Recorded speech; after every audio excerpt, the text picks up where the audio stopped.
Hello, नमस्कार दोस्तों। शुरू करते हैं आज की कहानी। एक बार की बात है, मरने के बाद स्वर्ग के द्वार पर 4 व्यक्ति खड़े थे। इन 4 व्यक्ति में से पहला राजा था, दूसरा पंडित और तीसरा एक मजदूर और चौथा व्यक्ति एक व्यापारी था। किसी को यह पता नहीं था कि कौन स्वर्ग के अंदर प्रवेश कर पाएगा और कौन वहां से वापस लौटा दिया जाएगा। सब स्वर्ग का दरवाज़ा खुलने की राह देख रहे थे और आपस में बातें कर रहे थे। राजा ने कहा, मैं बहुत प्रसिद्ध राजा हूँ, मैंने धरती पर अपना बहुत नाम कमाया है, इसलिए पूरी संभावना है मैं ही स्वर्ग में जाऊँगा। फिर व्यापारी ने अपनी बात सामने रखी। वह बोला, मैंने धरती पर खूब धन कमाया और उस धन से बहुत से लोगों की मदद की है, इसलिए मैं ही स्वर्ग का हकदार हूँ। अब बारी थी पंडित की, तो पंडित ने कहा, चाहे आप जो सोचें, लेकिन यह बात तो तय है कि स्वर्ग के दरवाजे खुलेंगे तो मेरे लिए ही। सब जानते हैं कि पंडित दिन रात भगवान को याद करता है, इसलिए स्वाभाविक है कि स्वर्ग में पंडित का स्वागत किया जाएगा। जब सब ने अपना अपना पक्ष रख दिया, तब सबकी नज़र उस मजदूर पर थी जो चुपचाप अपनी नज़रें नीचे झुकाए बिना कुछ बोले वहीं पर खड़ा था। स्वर्ग का दरवाज़ा खुला और वहाँ पर एक देवदूत आकर खड़ा हो गया। देवदूत के हाथों में एक पुस्तक थी जिसमें इन सभी के कर्मों के बारे में लिखा था।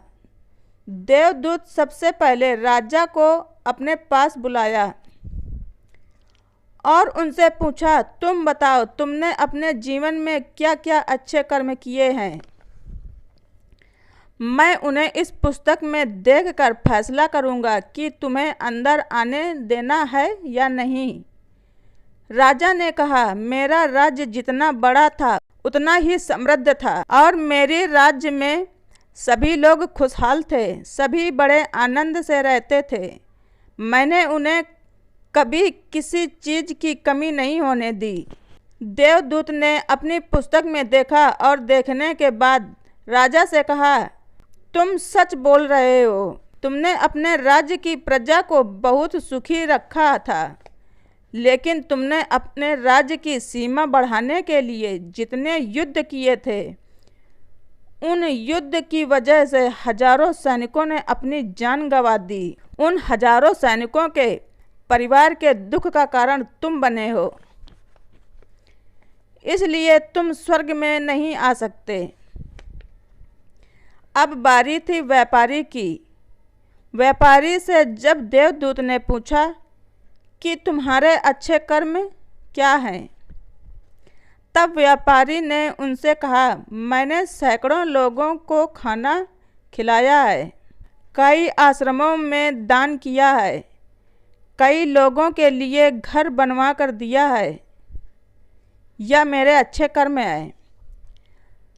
देवदूत फिर से अपनी पुस्तक में ध्यान से देखा और देखने के बाद व्यापारी से कहा, तुम्हारा कहना भी ठीक है कि तुमने बहुत दान धर्म किए हैं, लेकिन यह दान धर्म तुमने जिन पैसों से किया है, उन पैसों को कमाने के लिए तुमने न जाने कितने झूठ बोले हैं, कितनी हेरा फेरी की है, इसलिए तुम भी स्वर्ग में नहीं आ सकते।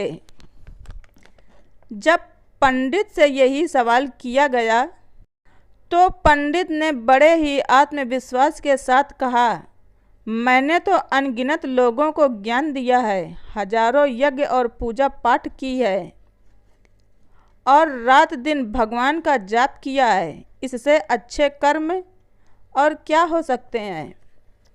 देवदूत ने अपनी पुस्तक के अंदर झांक कर देखा और पंडित से कहा, आपने जितने भी लोगों को जो भी ज्ञान दिया है, उन बातों पर खुद कभी अमल नहीं किया। आपने यज्ञ, पूजा या भगवान का नाम निस्वार्थ भाव से कभी नहीं लिया, इसलिए आपका भी स्वर्ग में आना प्रतिबंधित है।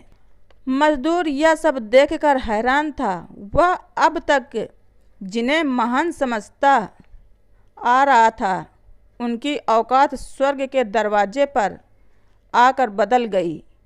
धरती पर जिन कर्मों को अच्छा समझा जाता है, उनका यहाँ पर कोई मूल्य नहीं था। यमदूत ने जब मजदूर को अपने पास बुलाया और इससे पहले कि वह उससे उसके अच्छे कर्मों के बारे में पूछता, मजदूर बोल पड़ा, प्रभु, मैं जानता हूँ कि मैं भी स्वर्ग में आने के लायक नहीं हूँ, लेकिन मैं फिर भी एक बार बाहर से ही स्वर्ग को झांक कर देखना चाहता हूँ। बस इससे ज़्यादा मेरी कोई इच्छा नहीं है, क्योंकि ऐसी इच्छा पालने के लिए मैंने जीवन में कुछ भी नहीं किया है।